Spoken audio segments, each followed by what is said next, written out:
dari, kalau kita bilang pemerintahan paling jahiliyah itu ya sekarang ini. Gitu. Jahiliyahnya pemerintah itu sekarang. Karena kosong itu, nggak punya narasi, ya kan. Gagal mendefinisikan apa negara itu, apa pemerintahan itu, apa skala dari kerja negara itu, dia gagal semua ini. Ya, dia nggak ngerti tugas negara, makanya presidennya itu kemudian ya akhirnya menjadi wali kota Indonesia sekarang ini gitu loh. Makanya kemana-mana gunting pita itu kan, pakai helm dan rompi, itu sebenarnya tugas wali kota. Jadi dia jadikan Indonesia ini menjadi wali kota Indonesia. Nah, itulah Pak Jokowi itu, sehingga naratif tuh dia nggak ngerti. Lah sampean ngajak ngomong radikalisme, khilafah, mana masuk? Kerja, ya kan? Kapan groundbreaking? Dipercepat, ya kan? Bagi-bagi akte, ya kan? Padahal itu kerjanya lurah itu. Di kampung saya itu bagi-bagi akte tugasnya lurah, bukan tugasnya presiden. Ya. Baru di kota Republik Indonesia ini aja begitu kerjaannya gitu. Jadi ini ada persoalan kekosongan naratif, ya, ketidakmampuan mendefinisikan persoalan-persoalan substantif menjadi sumber kegagalan atau problem negara. Kalau kejahilian itu ada pada satu orang, efeknya itu cuman ya satu orang itu. Tapi kalau dia levelnya ada pada pimpinan negara, maka kejahilian itu kita semua jadi korban. Dan kita ini semua korban jadi kejahilian. Kehancuran konsepsi ideologi negara, kehancuran sistem politik, termasuk yang Anda keluhkan tentang kenapa DPR itu dibungkam dengan cara partai politiknya direkrut semua ke dalam kabinet, dan menteri, setelah menterinya diambil, anggota DPR-nya nggak boleh kritik kepada pemerintah karena dia bikin sistemnya begitu.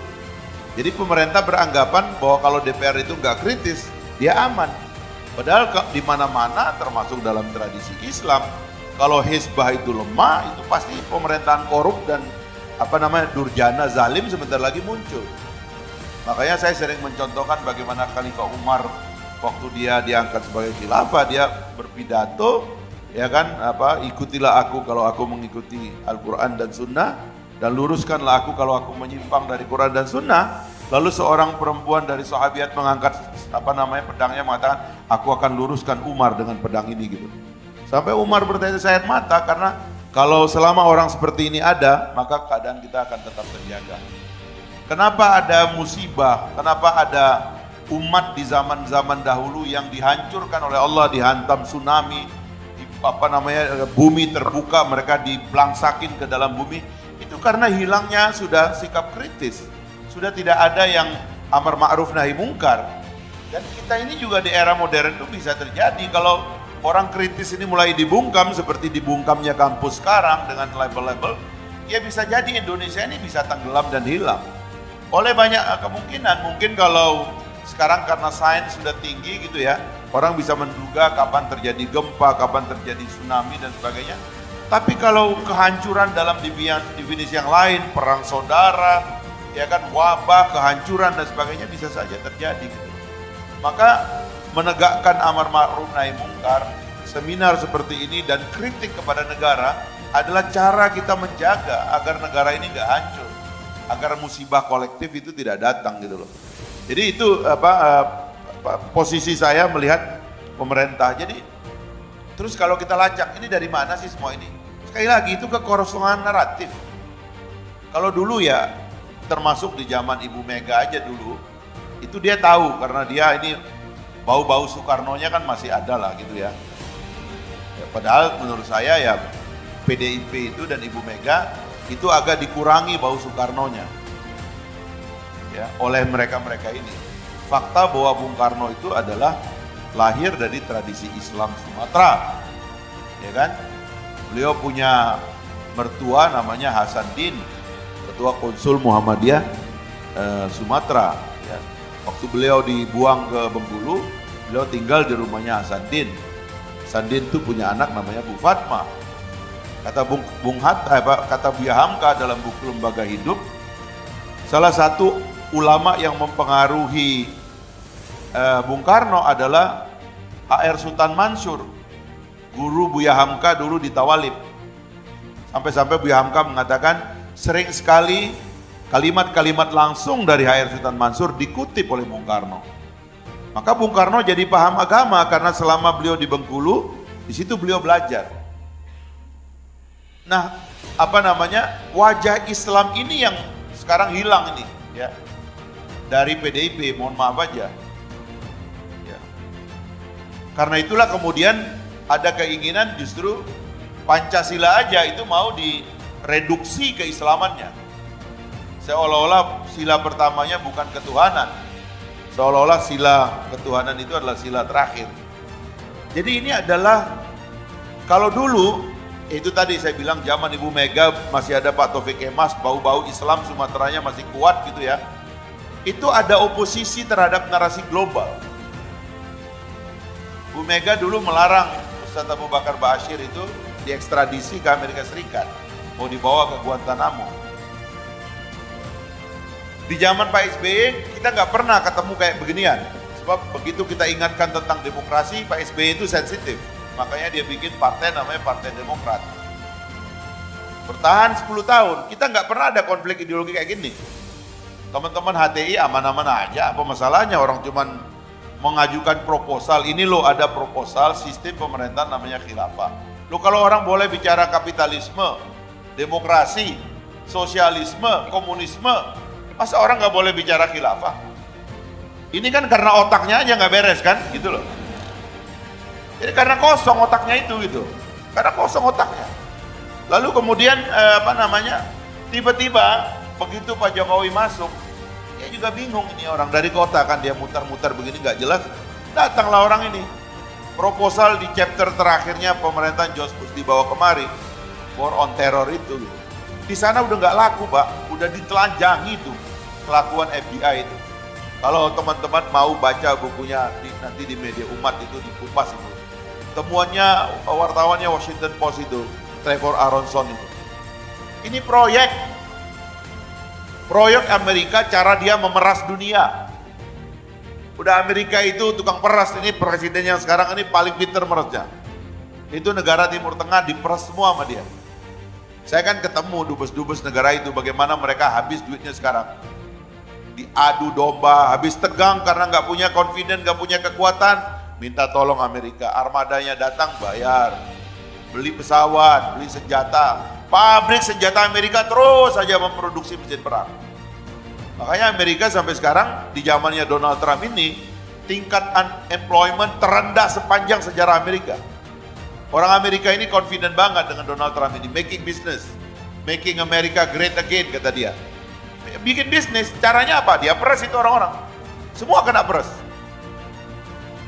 Nah, proyek-proyek pemerasan kayak begini mau masuk juga ke kita ini gitu. Ya, sehingga proposal mengganggu itu ya. Itu hak Amerika itu punya hak di dunia ini namanya hak ganggu. Ya. Itu enggak ada dalam undang-undang tuh ya. DPR juga kadang-kadang punya hak ganggu itu dulu ya. Jadi dia punya hak ganggu, dia bikinlah ini narasi ini.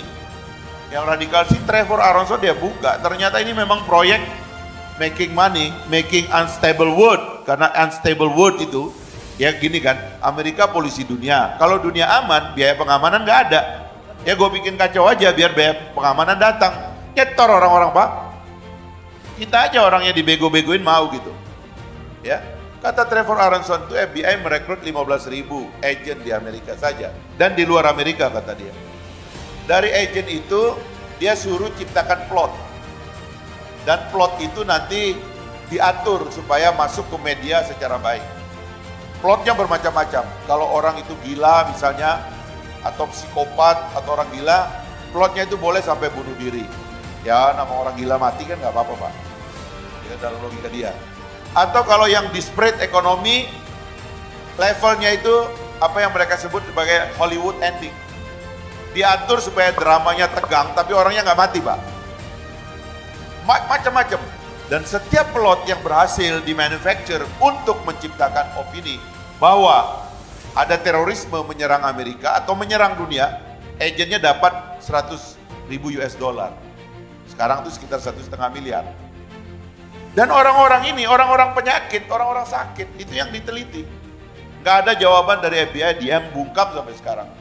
Jadi negara itu, makanya disebut dengan terror factory. Negara itu menciptakan masalah, supaya bisa memakai uang APBN untuk menyelesaikan masalah. Masalah diciptakan lagi supaya rakyat ini diperas terus menerus. Duit pajaknya itu. Untuk menyelesaikan masalah yang nggak akan diselesaikan. Makanya kalau ditagih nggak ada masalah diselesaikan. Memang nggak mau, kalau selesaikan nanti nganggur Pak. Duit APBN nanti nggak kepake, nanti dipakai untuk bangun rakyat. Dia nggak peduli, dia nggak mau bangun rakyat. Dia mau menghidupkan dirinya dengan uang negara.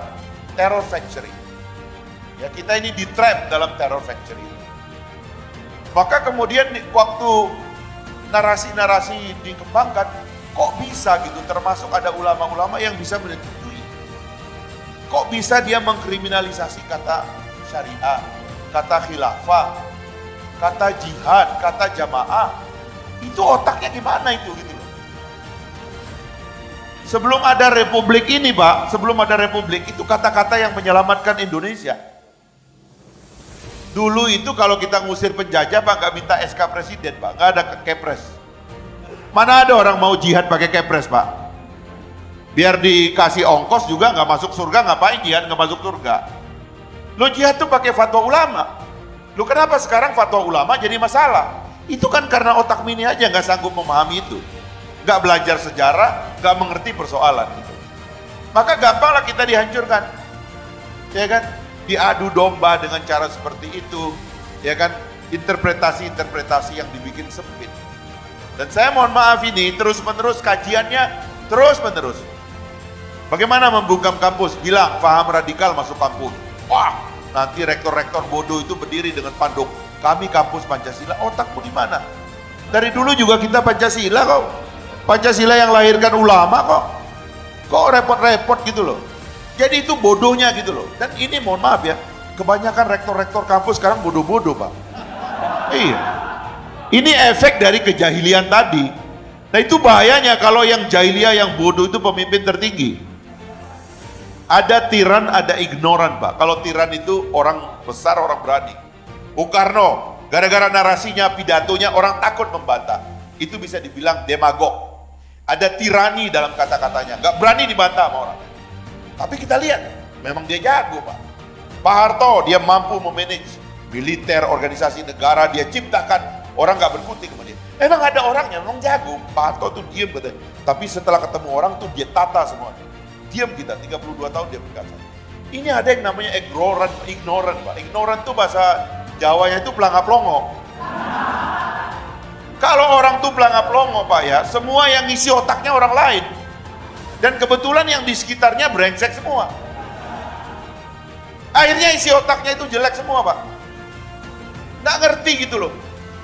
Berani-beraninya gitu loh, sejak hari pertama mau menciptakan iklim permusuhan kepada umat Islam, kepada ulama, kepada habaib. Ini kan menciptakan instabilitas. Kalau dalam politik yang subversif itu ya kayak begitu. Orang kita nggak ngapa-ngapain kok, enak-enak kok. Teman-teman HTI itu diskusi khilafah, mana pernah punya tentara Pak? Mana pernah ngasah parang? Lagian parang kan udah nggak efektif sekarang, ya kan? Nggak ada orang diskusi. Orang boleh diskusi Marxisme, orang boleh diskusi tentang demokrasi, tentang liberalisme, tentang sosialisme. Kenapa kita nggak boleh diskusi tentang khilafah?